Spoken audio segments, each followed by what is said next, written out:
I want to thank my good friend Ellis C. Taylor. If you don't know of Ellis's work, please discover it.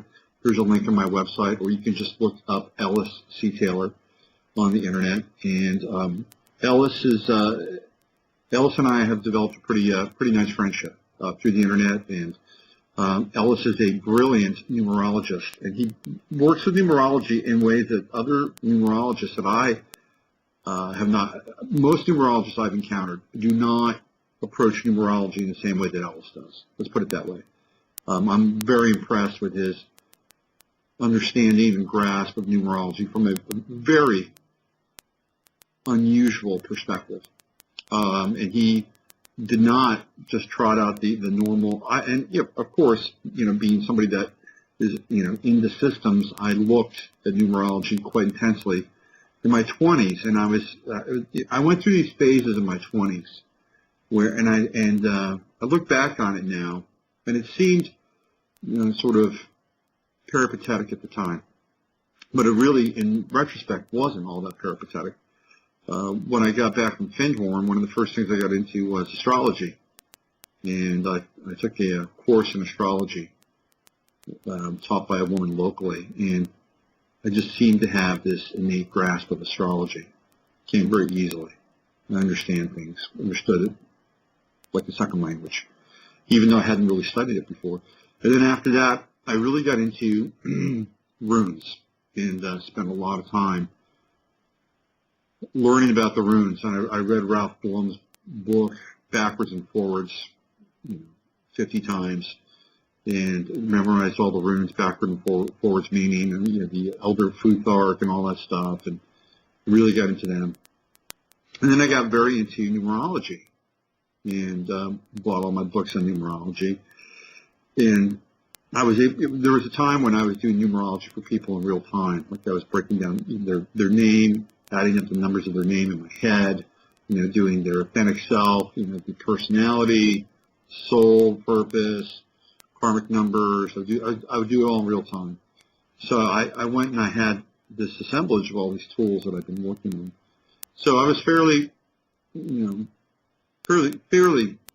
immersed in numerology. And then the Enneagram spun out of that. So what Ellis does, though, is not typical at all. I wish I could be more specific because, he did a reading for me. He did not deconstruct his methodology for me. So what I came to know about, well, first of all, he's very big on how the numbers appear. And he talked about the redefinition of the number 4, which I thought was fascinating. Because if you look on the keyboard, the number 4 on your keyboard it's a closed 4. And it comes down like a triangle, and it's as if somebody has something on their back and they're standing on one leg. That's the closed 4. And I have an abundance of 4s, apparently, in my numerology, which I was not aware of. Again, this is because Ellis looks at it from a different angle, a different perspective, and he might be doing some different math on this as well. So his concept of the 4 is if you open the 4 up and you take the triangulated attachment of the 4 and you open it up, it becomes a receptor of energy from divine source. It's open, like a U. So that's the 4 when it's open.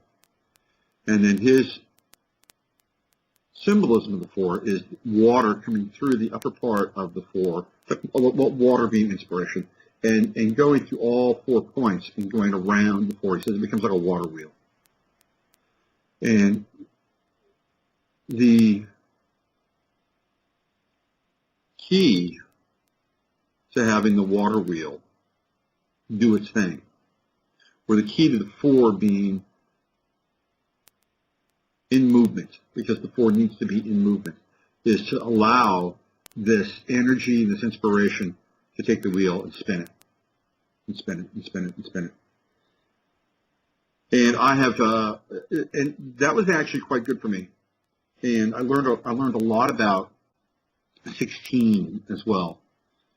16 is also another prominent number in my numbers, and the 16 represents the tower.